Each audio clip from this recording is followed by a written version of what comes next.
Tiago, capítulo 5, verso 13 em diante, a palavra de Deus diz assim: Entre vocês há alguém que está sofrendo, que ele ore. Há alguém que se sente feliz, que ele cante louvores. Entre vocês há alguém que está doente, que ele mande chamar os presbíteros da igreja, para que estes orem sobre ele e o unjam com óleo em nome do Senhor. A oração feita com fé curará o doente. O Senhor o levantará. E se houver cometido pecados, ele será perdoado. Portanto, confessem os seus pecados uns aos outros e orem uns aos outros para serem curados. A oração de um justo é poderosa e eficaz. Elias era humano como nós. Ele orou fervorosamente para que não chovesse, e não choveu sobre a terra durante 3 anos e meio. Orou outra vez e os céus enviaram chuva, e a terra produziu os seus frutos. Meus irmãos, se algum de vocês se desviar da verdade e alguém o trouxer de volta, lembre-se disso. Quem converter um pecador do erro do seu caminho, salvará a vida desta pessoa e fará que muitíssimos pecados sejam perdoados. A tristeza faz parte da vida. O verdadeiro evangelho, ele não tenta negar isso. Ele não tenta vir com algum tipo de escapismo, negando a realidade do sofrimento ou negando a realidade da tristeza. O cristianismo legítimo, ele não entra por um caminho parecido do budismo, que tenta dizer que o seu sofrimento é só ilusório e que é só você fechar os olhos, se concentrar bem, ter um pensamento positivo e automaticamente os seus problemas estão resolvidos. O cristianismo, ele encara o problema de frente. O problema do mal é encarado face a face pelo cristianismo legítimo. Até mesmo porque a negação não vai nos trazer nenhuma vantagem. Alguém criou uma parábola moderna para entendermos isso, dizendo que um homem caiu dentro de um buraco. E então ele está ali dentro daquele buraco e não pode sair. E então chega uma pessoa e vê que alguém está caído lá. E esta primeira pessoa, ele simplesmente olha para baixo e diz: olha, isso é tudo uma ilusão. Na verdade, o buraco não existe. Na verdade, a situação não existe. E nem você existe. Porque é tudo uma ilusão. O grande problema é que o homem que não existe continua dentro de um buraco que não existe e continua não tendo saída para o seu problema. Existe o outro que diz: olha, se você fizer muitas orações, de preferência voltado para o lado do sol, 5 vezes por dia, você conseguirá resolver o seu problema. E o homem então faz várias orações dentro daquele buraco, mas apesar das orações, o homem continua dentro do buraco. Então passa outra pessoa e diz: olha, é só você manter a calma e em próximas reencarnações você nascerá fora do buraco. O problema é que até esperar uma próxima reencarnação, isso pode durar muito tempo e essa morte pode ser muito angustiosa. E então chega finalmente Jesus. E Jesus, na verdade, não fala nada. Jesus simplesmente estende a corda. Ele desce até o homem que a esta altura já está enfraquecido. Ele põe o homem sobre os seus ombros e o tira do buraco. E quando finalmente o homem está fora da sua situação, ele agora está livre para seguir a Jesus e adorá-lo. Este é o verdadeiro evangelho. Ele nos manda encarar o sofrimento, a tristeza e a dor, os problemas e os conflitos da vida de frente. Na verdade, o cristianismo, o evangelho de Jesus Cristo, ele é para pessoas corajosas. Covardes não conseguem se manter neste caminho. De fato, a Bíblia nos diz no livro de Apocalipse que do lado de fora da cidade celestial ficarão os idólatras, os impuros, ficarão os cães, mas ficarão também os tímidos.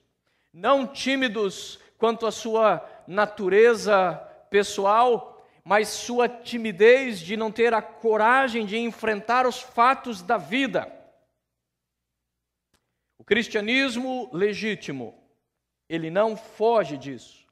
No cristianismo de Jesus, ele afirma: no mundo vocês vão ter.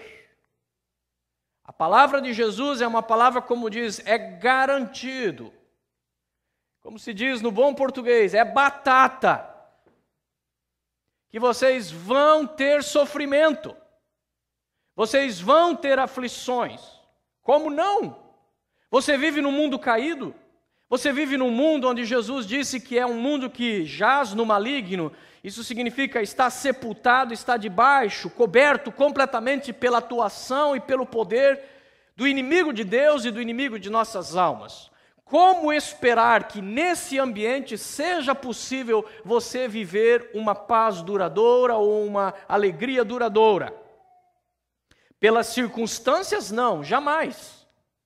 Porque as circunstâncias mudarão. Tampouco a Bíblia afirma que os verdadeiros crentes, os verdadeiros cristãos são espécies de super-homens alienígenas, alheios à dor, alheios ao sofrimento. Certa vez, quando orávamos pelo pastor Joseph Nardaskani, o pastor iraniano que estava sendo condenado à morte simplesmente por ser cristão, e então o islamismo o acusou de ser herege e de estar profanando o islamismo ali no Irã.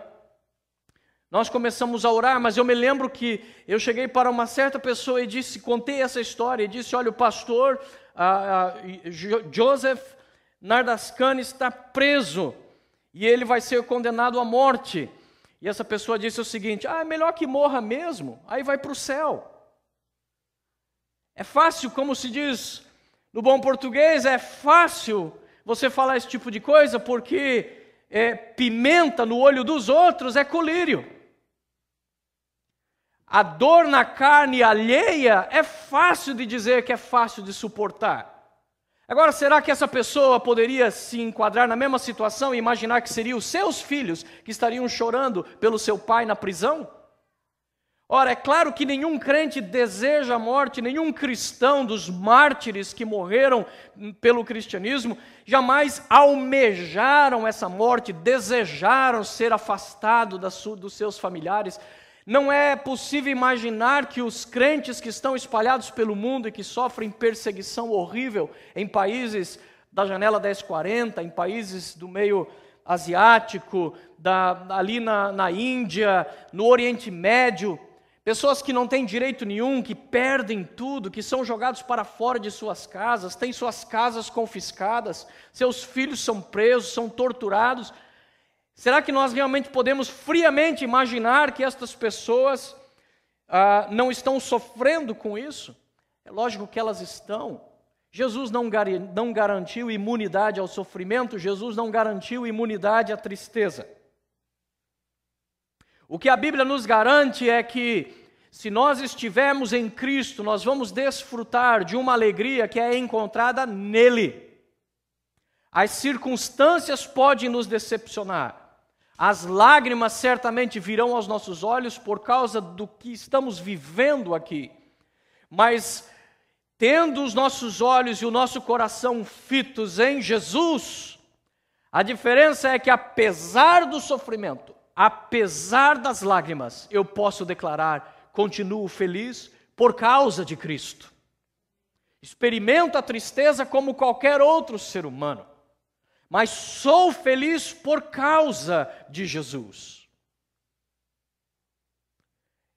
Tiago nos alerta sobre o cuidado que nós devemos ter, exatamente para tratarmos deste assunto.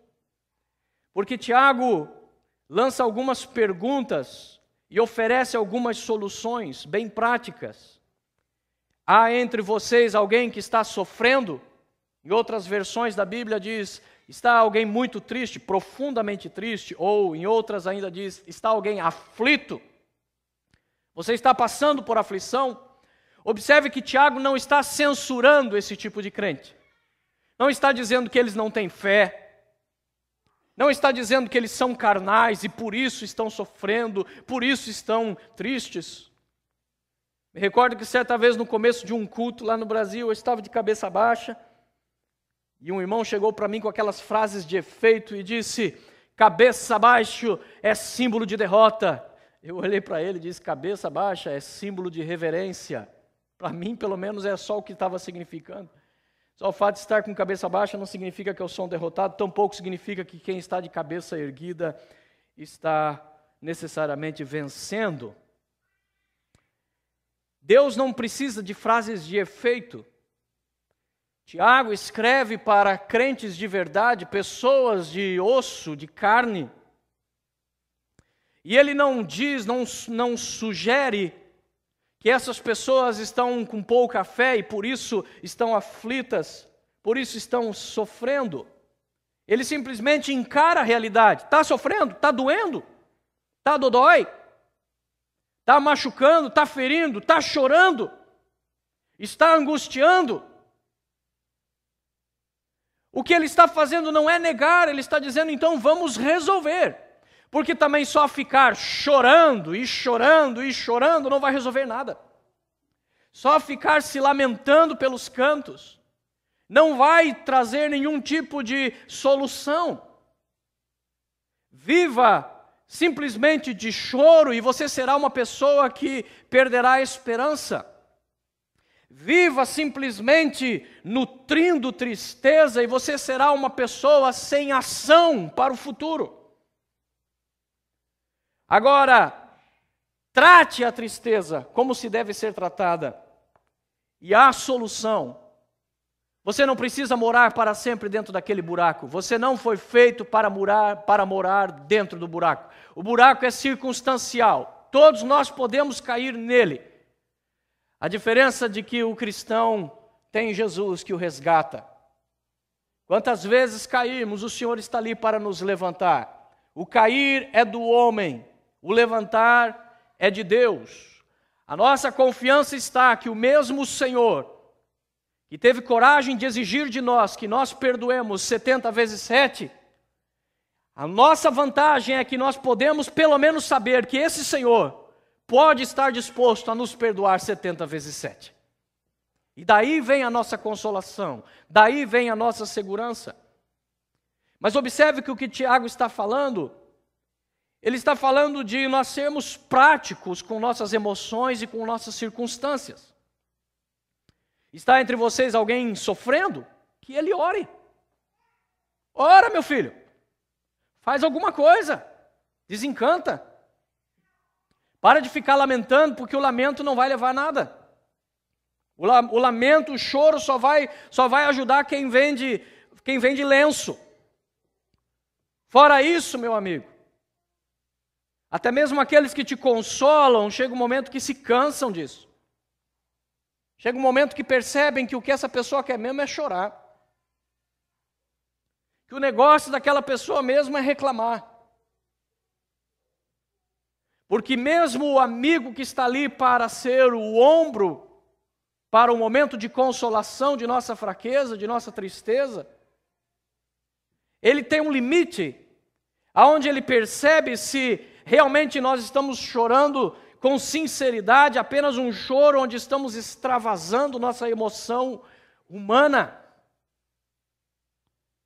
que Deus nos deu. Por isso o choro e a tristeza são importantes, porque fazem parte da natureza do ser humano. Animais não choram. O ser humano chora. O ser humano derrama lágrimas. E a lágrima será um artigo que deve ser aproveitado nesta vida.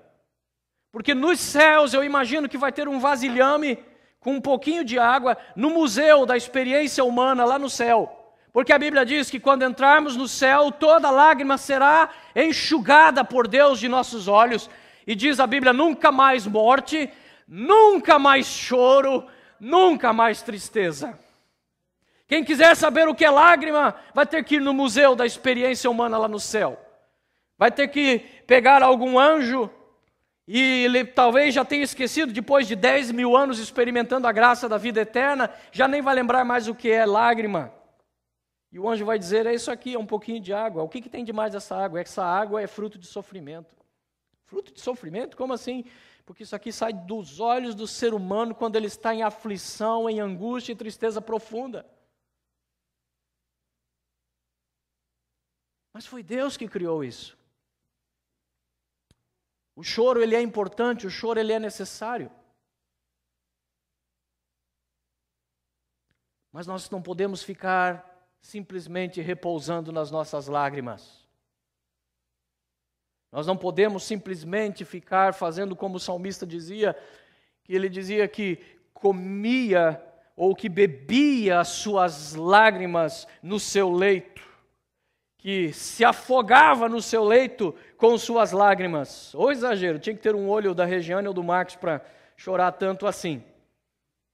Mas faz parte da narrativa bíblica também o exagero, a hipérbole.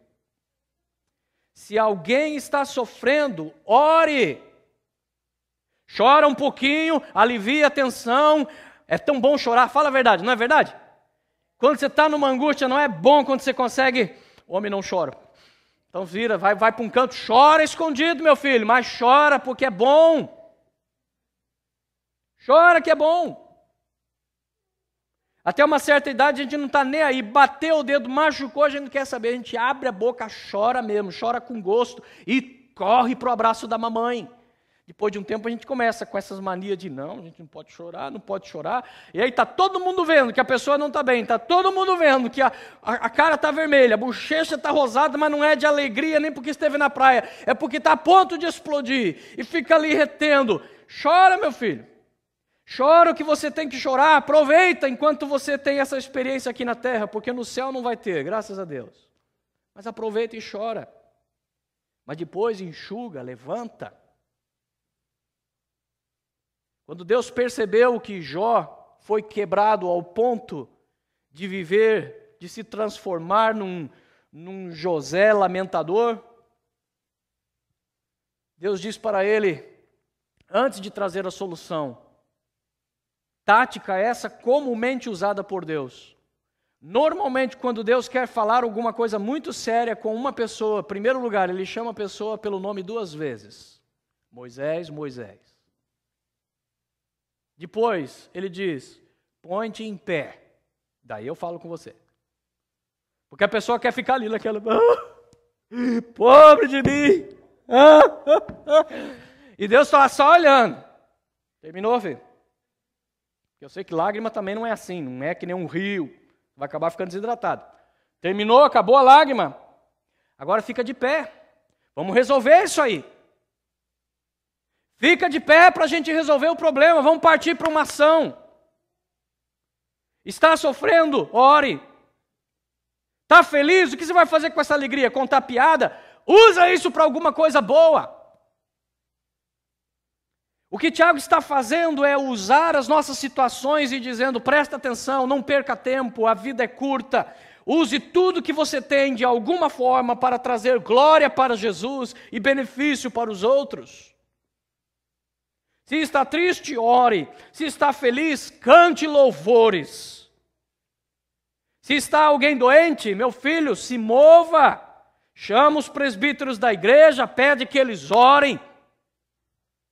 Aqui, às vezes, no culto de oração, a gente tem quase que fazer um apelo para o doente. Tem alguém doente aqui? O pessoal vem assim. Alguém está doente, quer oração? A Bíblia não está dizendo que a gente deveria chamar o doente. A Bíblia está dizendo que é o doente. O doente é que tem que dizer, basta, chega. Cansei de Tylenol, cansei de tomar comprimido, cansei de injeção no meu traseiro, cansei de nebulização, cansei de ficar deitado, eu quero levantar daqui. É como a mulher do fluxo de sangue, que por 12 anos tinha uma hemorragia, gastou tudo que tinha com os médicos, mas o fato de ter gastado tudo que tinha mostra que essa mulher não era acomodada. Ela queria ser curada, ela queria fazer alguma coisa. E quando ela vê Jesus passando, dinheiro não tinha mais, saúde tinha acabado completamente. Ela não sabe exatamente o que fazer. Àquela altura os evangelhos não tinham sido escritos. Àquela altura não havia Novo Testamento. A noção sobre quem realmente era Jesus era muito confusa. Não se sabia ainda se era um grande profeta, se era o Messias ou se não era. O fato é que, pela fé, esta mulher simplesmente propôs no seu coração: eu vou entrar no meio da multidão, eu vou dar um jeito e eu vou encostar nesse homem. Nem que seja na orla das vestes dele, porque se eu tocar, eu creio que eu serei curada. E naquele momento, no meio da multidão, Jesus para e diz: quem me tocou? Como quem te tocou, Senhor? Tem uma multidão aqui, está todo mundo aqui se empurrando, e como é que o Senhor diz: não, alguém me tocou de maneira diferente, alguém me tocou com propósito. Alguém saiu do seu comodismo, alguém resolveu tomar uma ação de fé, porque eu senti que saiu o poder de mim. E aquela mulher foi curada pela fé, porque resolveu deixar de ficar num dia onde ela aparentemente teria tudo para se lamentar. Já gastei tudo que tinha. Sou viúva. Não tenho mais nada. Fui enganada pelos médicos. Agora é esperar a morte, é lamentar, dizer como a vida é cruel, me vestir de preto. Ao invés disso, ela se levanta e diz: vou fazer alguma coisa. Está doente? Toma uma atitude, meu filho. Ficar curtindo a dor não resolve, não. Quando eu era pequeno, eu me lembro que eu gostava de ficar doente, porque eu podia faltar à escola. E eu sempre fui muito doente, até os 12 anos de idade, porque eu tinha bronquite. E eu me lembro então que um dia, eu estava lá já uma semana faltando escola, estava deitado no sofá amarelo de napa, que grudava no corpo, né? Lá na sala, e veio uma irmã visitar a minha mãe, e quando essa irmã já estava indo embora, minha mãe falou: ô irmã, ora aqui pelo meu filho, porque ele já está doente, faz tanto tempo, ele está sofrendo. E ela então começou a orar, e ela orava dizendo: Jesus, cura esse menino, nós repreendemos essa bronquite, essa enfermidade. E eu me lembro que eu orava: não, Jesus, agora não, espera terminar a semana, Senhor, agora não. E Jesus me curou.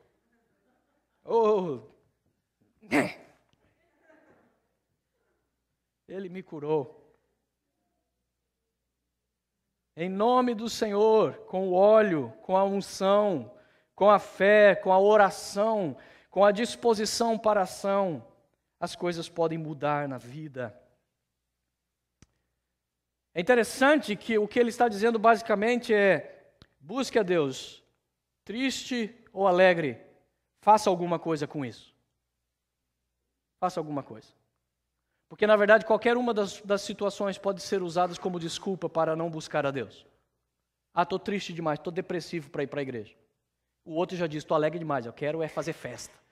Tem uma festa, tem um baião, rapaz, eu não posso ir na igreja hoje não, que Deus me perdoe, mas estou feliz demais. Qualquer coisa pode ser usado como desculpa. Ou qualquer coisa pode ser usada para a glória de Deus, da situação em que você está vivendo. Quando a Bíblia diz: orai sem cessar e em tudo dai graças, não está dizendo por tudo dai graças. O que está dizendo é a ter uma atitude positiva em relação à fé. Não vou dar graças pela enfermidade, não vou dar graças pela morte de um ente querido, não vou dar graças porque bati o meu carro. Mas no meio de tudo isso, eu vou dar graças ao Senhor, eu vou encontrar alguma coisa pela qual eu posso dar graças ao Senhor. Graças a Deus que foi só o carro, ninguém se feriu. Graças a Deus que foi só uma perna que quebrou, não foi a cabeça. Graças a Deus que foram as 2 pernas, mas estou ainda vivo. Ou seja, em tudo dai graças, não por tudo, mas em tudo dê graças ao Senhor. Porque a vida de lamento, ela não vai te levar a absolutamente nada. Embora Deus aceite o nosso tempo de luto, Deus respeita o nosso tempo de lágrimas. Por isso ele se chama Consolador. Se ele não respeitasse nossas lágrimas, ele não teria preocupação em nos consolar. Ele ia chegar para a gente e dizer: engole o choro, para com essa bobeira. Mas porque ele conhece o nosso sofrimento e respeita o nosso tempo de luto e de lágrimas, ele garante um tempo para nós chorarmos bastante, para nós lamentarmos. Mas depois ele diz: ok, basta.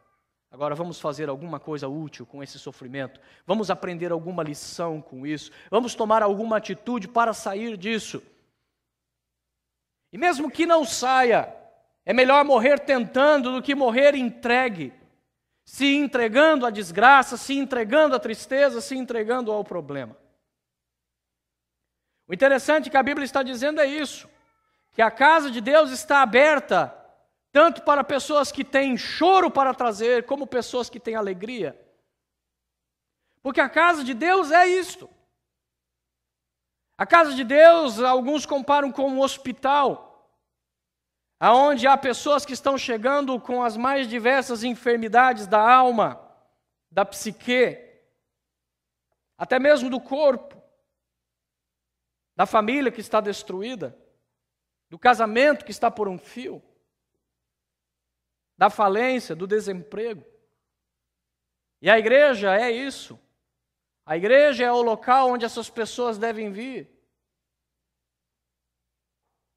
Desde o princípio desta igreja, eu sempre preguei e disse: não existe lugar mais correto para um homossexual estar do que na igreja, bem como a prostituta. Porque aqui é o lugar para lidar com sua situação. Aqui é o lugar em que não vamos ficar descobrindo nomes diferentes e mudando nomenclaturas para tentar disfarçar um problema.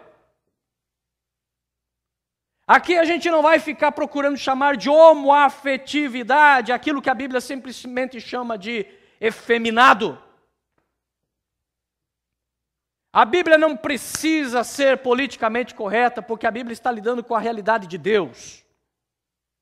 E quando a Bíblia diz que um homem é efeminado, em outras palavras ela está dizendo: você está falhando naquilo que a sua própria natureza clama. Não era para você ser assim. Vamos encarar isso de frente. Com amor, com lágrima, com choro. Mas vamos encarar isso de frente. Aqui é o lugar para chorar. Mas observe, é o lugar para nós trazermos os nossos lamentos, é o lugar para nós trazermos nossas frustrações, mas para apresentar aos pés de Jesus. Não é para nós acolhermos no nosso coração, sobrecarregarmos e vivemos ali como uma bomba preste a explodir, e isso rouba qualquer possibilidade de adorarmos a Deus. Diz que quem canta os males espanta, mas isso é a sabedoria popular, que às vezes está certa, na maioria das vezes não. Nesse caso está totalmente errado, porque a Bíblia não diz que quem está mal deve orar. A Bíblia diz que quem está mal, ou melhor, deve cantar. Quem está mal deve orar. Porque a canção tem que ser fruto da alegria. A canção tem que ser fruto da espontaneidade de uma alma que salta de prazer diante do Senhor. Já a tristeza deve ser respeitada, mas temos que ser práticos com a tristeza, com a frustração. Veja o que diz a palavra de Deus em Tiago, capítulo 4, versículo 9 a 10.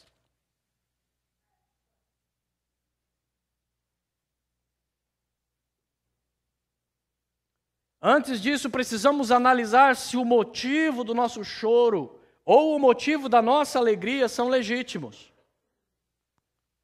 Porque existe bobo alegre. O bobo alegre é que ele ri sem causa. O bobo alegre, ele ri quando devia estar chorando. Existe aquele que está chorando quando na verdade deveria estar feliz.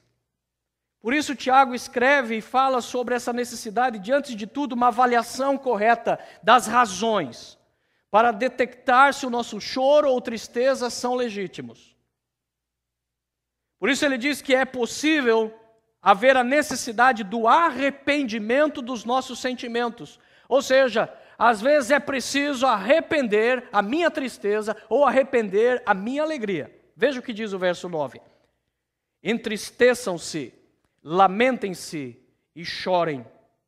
Troquem o riso por lamento e a alegria por tristeza. Humilhem-se diante do Senhor e Ele os exaltará. Nesse caso ele está falando de festa e alegria, quando na verdade estamos nos alegrando por aquilo que deveria nos entristecer, e isso define a igreja do século 21. Nós estamos achando bonitinho, engraçadinho, é um bom entretenimento, coisas que na verdade a Bíblia diz que no meio dos crentes até mencionar já seria vergonhoso. Estamos nos alegrando com aquilo que nos deveria entristecer. E é desse tipo de alegria equivocada que nós temos que nos arrepender, e Deus diz, não, agora é hora de chorar. Você tem que chorar, meu filho, porque o choro faz parte importante do processo de arrependimento e transformação. Por isso há a necessidade da tristeza, sim. Os salmos estão repletos de salmos onde o salmista nos ensina como verdadeiramente louvar ou como verdadeiramente falar com Deus. Porque existem diversos salmos aonde o salmista tem coragem de rasgar o seu coração para Deus de uma maneira tão impressionante que ele beira a blasfêmia. Coisas do tipo, até quando, Senhor, eu vou ter que ficar orando e o Senhor não vai me ouvir? E aí dá para ver Deus levantar o dedinho assim, Senhor, eu oro, mas parece que o céu está de bronze. E Deus lá no céu, cuidado com o que você vai falar. Mas Deus deixa chegar até nesse ponto do mas Deus deixa. Agora, o que é lindo nesses salmos é que nenhum desses salmos termina na lamentação. Todos eles começam, esses salmos de lamentação começam dizendo, Senhor, pobre de mim, maldito o dia em que minha mãe me gerou, ó vida, ó azar. Mas eles terminam dizendo, mas eu sei que o meu Redentor vive, o Senhor é poderoso e vai me livrar, o Senhor me dará a vitória. Ou seja, ele apresenta a sua causa diante de Deus, o Espírito Santo interfere, mexe naquela massa de tristeza e de lágrimas e transforma em alguma coisa boa para a vida dele, que ele termina o salmo dizendo, a esperança de ser feliz, eu sei que eu vou sair dessa, eu sei que o buraco não é para sempre. Jesus mesmo disse, bem-aventurados os que choram, mais do que felizes. Olha, parece a contradição, a incoerência aparente das Escrituras. Mais do que felizes são os que choram. Mais do que felizes, porque se você chora, Jesus garante, você será consolado. Quando o teu choro é para Deus. Quando o teu choro não é simplesmente para inglês ver. Quando o teu choro não é só para se fazer de coitadinho, de coitadinha. Quando o seu choro não é simplesmente para conseguir algum benefício. Quando o seu choro é real, é legítimo. Jesus diz, feliz é você que chora. Feliz é você que consegue chorar na presença do Senhor.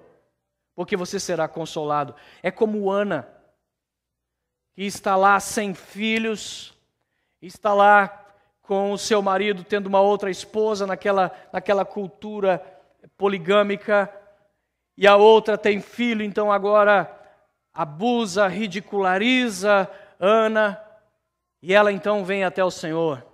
Em vez de ficar se lamentando e dizendo, pobre mulher, ou ficar de cara virada contra Deus. Por que Deus me fez estéril? Por que eu não posso ter filhos? Por que meu marido não presta atenção? Por que essa sirigaita fica aí pegando no meu pé? Nossa, sirigaita é velho pra caramba, hein? Em vez disso, ela levanta. O marido olha, ué, mulher, que foi? Eu vou sair, vou dar uma saidinha. Aonde você vai, mulher? Depois eu volto, depois eu te falo. Me dá um tempo, preciso de um tempo. E ela vai até o tabernáculo. Ela chega lá e está lá o insensível do sumo sacerdote Samuel. Perceba que quando você é capaz de derramar o seu coração para Deus, mesmo os erros de sacerdote, de pastor, de obreiro, de igreja, de denominação, não serve de desculpa para a tua dor, porque Deus é capaz de furar tudo isso, atravessar tudo isso, para te socorrer. Mesmo estando ali, aliás, Eli, não Samuel, ali está o sumo sacerdote Eli, insensível, de coração duro, para com seus filhos que estão aprontando todas, e ele não vê nada, não faz nada. De repente tem lá a mulher chorando no altar, se desmanchando diante de Deus. Não fazendo um escândalo, porque não era permitido fazer isso. O que dá a entender então que ela ficava balbuciando, ela ficava...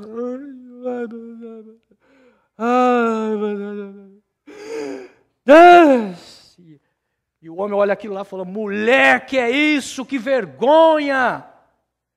Vem bêbada, borracha, na casa de Deus. E ela, com todo respeito ao profeta, segurando a mão, né, porque, miserável, eu estou aqui arrebentado e o cara ainda me... Vou ainda para casa levando desaforo. E ela segura a mão e lembra por que ela está ali. Ela diz, não, meu Senhor, a tua serva está aflita. Estou chorando porque eu não posso ter filhos. E Eli se recompõe. Bem, não, lógico, tinha percebido isso mesmo. Vamos orar, que Deus te abençoe, minha filha, que Deus te dê os filhos que você quer ter. Quando ela chega em casa, tem uma noite feliz com o marido, e adivinha o que acontece? Samuel está a caminho. Mas por quê? Porque Ana resolveu levantar. É o que a Bíblia fala em Isaías. Está no chão, caiu de boca, caiu no chão, se estrumbicou. Levanta, sacode a poeira. E olha para o Senhor, olhe para o teu Deus, para o teu Redentor. Nós podemos passar pelo vale da sombra da morte e saber que teremos a consolação do seu cajado, da sua vara. 1 Pedro 5, 6 e 9.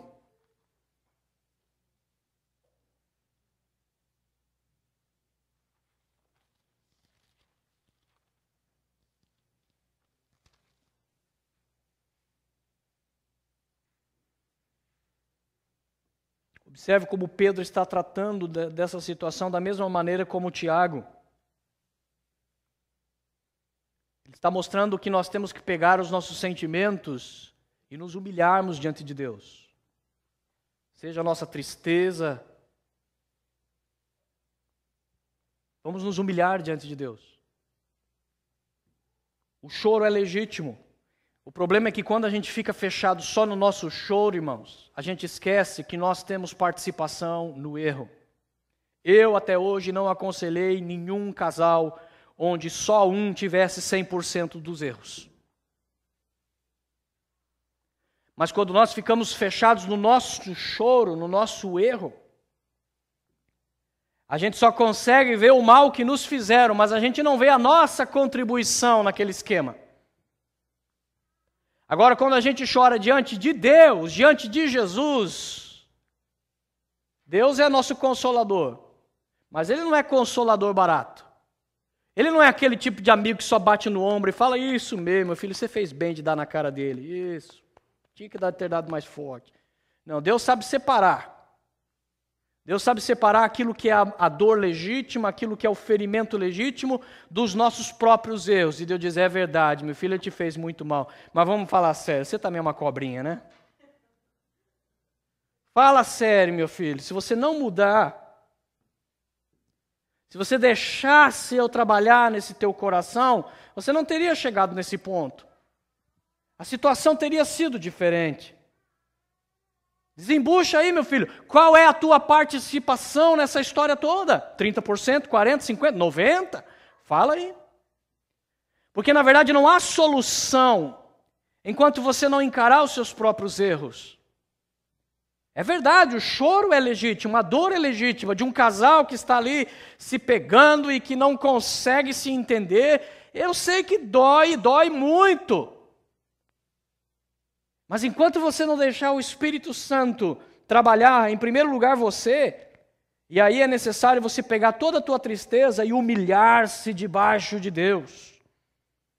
E aí Deus vai poder fazer alguma coisa por você. 1 Pedro 5, 6. Portanto, humilhe-se debaixo da poderosa mão de Deus, para que Ele o exalte no tempo devido. Lancem sobre Ele toda a sua ansiedade, porque Ele tem cuidado de vocês. Agora perceba como ele mostra o perigo de nós não estarmos alertas à situação em que nós estamos vivendo e ao tipo de emoção que nós estamos experimentando. Estejam alertas e vigiem, porque o diabo, o inimigo de vocês, anda ao redor como leão, rugindo e procurando a quem possa devorar. Humilhe-se diante de Deus. Pegue tuas tristezas, preocupações, frustrações e lance sobre Ele. Pega a bagagem, pega o fardo. Vinde a mim, vós que estáis cansados e sobrecarregados, e eu vos aliviarei, disse Jesus. Então pega o teu fardo. Diz Jesus, não aguento mais, não consigo. E lança aos pés dele. E agora humilhe-se diante dele, Senhor. Está aqui o pacote todo. Eu tenho certeza que desse pacote aí tem um bocado que é meu, é culpa minha. Esquadrinha o meu coração. Trata comigo para que eu veja. Humilhe-se e Deus vai te exaltar. Por mais que você se sinta mais quebrado que arroz de terceiro, por mais que você se sinta pior do que contra-cheque de assalariado, por pior que você se sinta, confessa, entrega, humilha, coloca diante de Deus e diz, Senhor, eu preciso de ajuda, eu vou ficar louco, eu vou enlouquecer.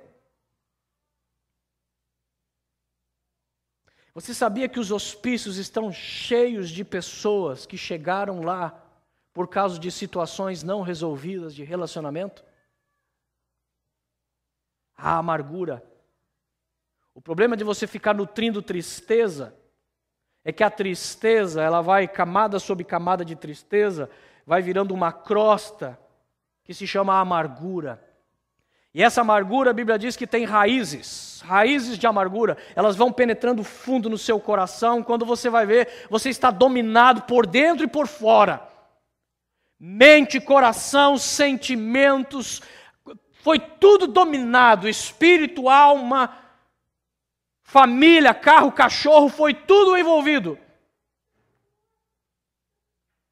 A amargura tomou conta. E da amargura começam as alucinações. Quando você começa a lançar, a projetar sobre os outros o seu próprio estilo de vida. Se você é um enganador, você sempre vai achar que os outros estão tentando te enganar. Se você é um mentiroso, você vai sempre achar que os outros estão mentindo para você. Se você é uma pessoa melindrosa, que tem coisas a esconder sobre tuas finanças, sobre tua maneira de agir, sobre aquilo que você compra ou não compra, você vai ser sempre aquele que vai estar sempre suspeitando do que os outros estão fazendo com o dinheiro. Você vai estar sempre preocupado com o que é que a diretoria está fazendo com o dinheiro da igreja, com o que é que o irmão faz com o salário dele para estar nessa situação. Porque nós sempre, no meio da nossa amargura, nós vemos o mundo pela nossa vista, pelas nossas lentes, essa que é a verdade. E uma pessoa amargurada, ela vai ver o mundo todo amargurado. O bêbado foi lá no bar e encheu a cara e comeu um monte de petisco com queijo. E o bigodudo sujou todo o bigode de queijo. E saiu para fora do bar, deu uma cheirada. Esse mundo cheira mal. Jesus disse algo parecido quando ele diz: meu filho, olha, primeiro, vamos resolver o probleminha que você tem aí de uma trave no teu olho, aí você vai conseguir enxergar cisco no olho do teu irmão. Porque com esse palanque dentro do teu olho atravessado, fica difícil, meu filho, saber se isso aí realmente é um cisco ou é uma mosca que está só passando por ali. Vamos resolver isso primeiro. Na preocupação, nós ficamos fora do agir de Deus. Jesus disse: não fiquem preocupados com o dia de amanhã, com o que vestir. Não, lance sobre Deus, confie em Jesus. Há uma preocupação legítima, você também não deve ser desleixado, relaxado, aquele cara que não está aí com nada, aquela mulher que está torrando todo o dinheiro que o pobre do marido está conquistando, sempre com a desculpa que não tem roupa, não tem sapato. Que precisa alisar de novo, porque na outra semana encrespou, agora tem que alisar, na outra semana precisa encrespar. E aí vai o dinheiro do pobre marido. Já pensa que o marido é Silvio Santos, quem quer dinheiro? Né? A verdade é que quando nós ficamos fechados na nossa preocupação, até um certo limite a preocupação é importante. Passou do momento em que a preocupação começa a nos dominar, meu amigo, daí já se chama falta de fé. Jesus disse: confie. Os pardais não têm celeiro, não trabalham, e está aí, ó, cantando ainda. Não falta nada, canta, faz dupla caipira e tudo. Agora, o homem que vale muito mais do que o pardal está aí se matando de preocupação, envelhecendo antes do tempo, pegando um monte de doença, fruto de estresse, tudo porque na verdade não tem fé. Fala que confia num Deus que abriu o mar vermelho, que fez Pedro andar sobre as águas, mas na verdade não confia isso aqui, do que Deus possa fazer na sua própria vida. Sempre com a desculpa: mas Moisés era Moisés, Jesus era Jesus. Você é você, vaca é vaca, cavalo é cavalo, meu amigo. Se Deus pode fazer com Moisés, Deus pode fazer com você. Filipenses 4:6 nos mostra como nós temos que vencer a preocupação através da oração.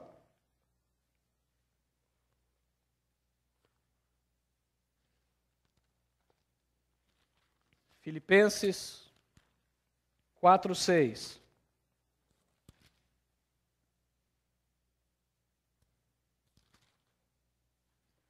Não andem ansiosos por coisa alguma, mas em tudo, pela oração e súplicas e com ação de graças, apresentem seus pedidos a Deus. E a paz de Deus, que excede todo o entendimento, guardará o coração e a mente de vocês em Cristo Jesus. Lance sobre Deus toda angústia, com orações e súplica. Oração é: Senhor, eu preciso nessa noite. Oração é aquele negócio, eu peço oração aos irmãos. Agora a súplica é: meu Deus, socorro! Mas não esqueça também da ação de graças. Oração também não é só para pedir, oração é também para lembrar de todas as bênçãos que o Senhor já te deu. Que a Bíblia diz: louvai ao Senhor e não se esqueça de nenhum dos seus benefícios. Porque a falta de contar as bênçãos passadas faz com que o coração se encha de falta de esperança e de dúvida pelas coisas ainda não alcançadas. Mas quando você olha um Deus que no passado não te faltou, quando você olha na tua história e você traz lá na tua agenda, principalmente no teu coração, você é uma pessoa que está sempre agradecendo a Deus pelas coisas que você tem, por aquilo que Deus já te deu, por aquilo que Deus já fez. Você é uma pessoa que no momento da oração você é cheio de fé. Porque se você está dando graças a Deus por A, e B, e C, e D que Ele já te deu, você vai saber que o E, o F e o G está a caminho.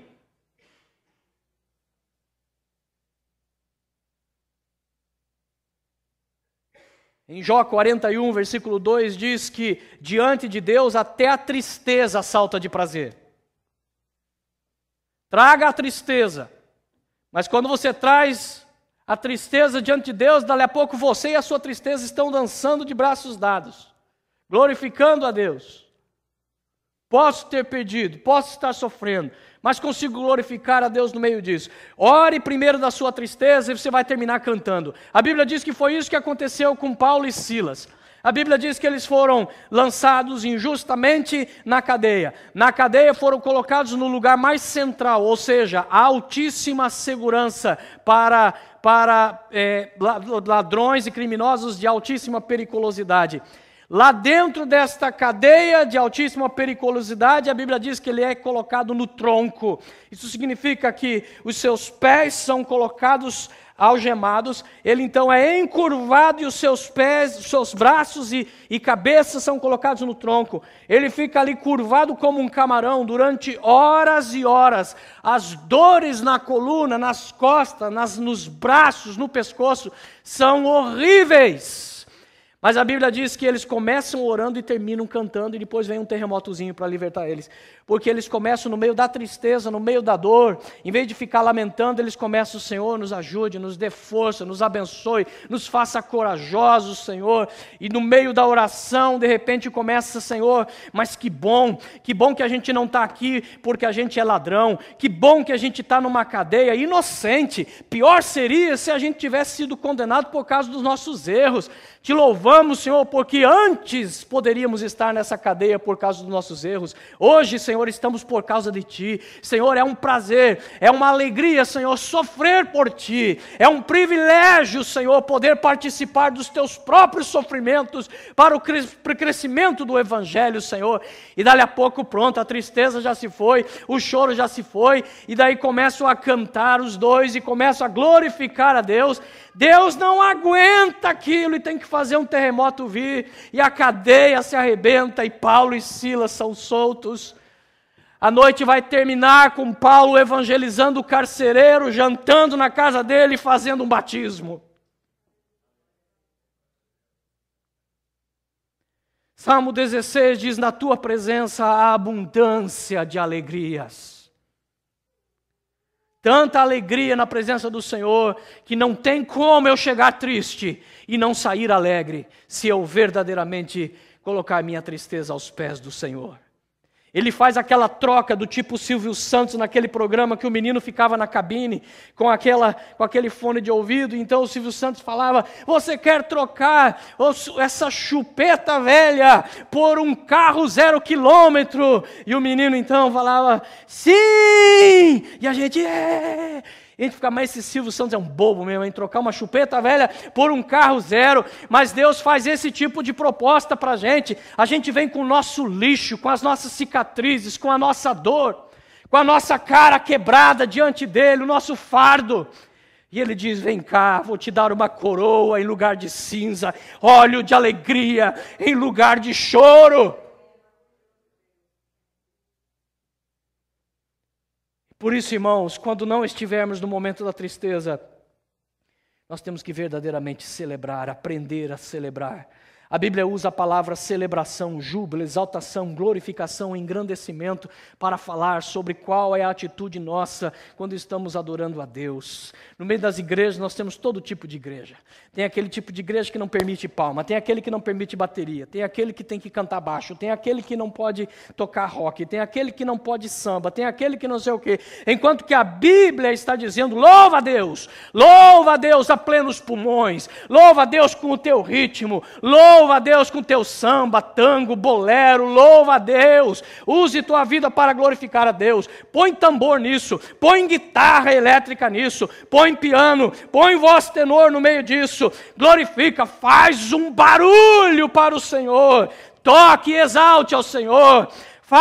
Pega a vuvuzela, a bugunzela, sei lá o quê, e toca para Deus, porque no estádio o povo faz um estardalhaço para um monte de homem peludo, rico, milionário, que não está nem aí com a pessoa que está pagando o seu salário, que não está nem aí se vai ganhar ou perder o jogo, porque o seu salário milionário já está decidido. Ah, meu filho, mas quando você está no estádio, você sai de lá rouco, de tanto gritar, de tanto dizer, vai lá, Parmeira, vai lá, Timão, e solta e grita e pula, não tem vergonha nenhuma. E na casa de Deus, diante do Rei dos Reis, do Criador de toda a vida, daquele que tem alegria imensa para nos dar, a gente fica ali, te louvamos, Senhor, nessa noite, te bendizemos, estou tão feliz. E Deus fala, dá para ver.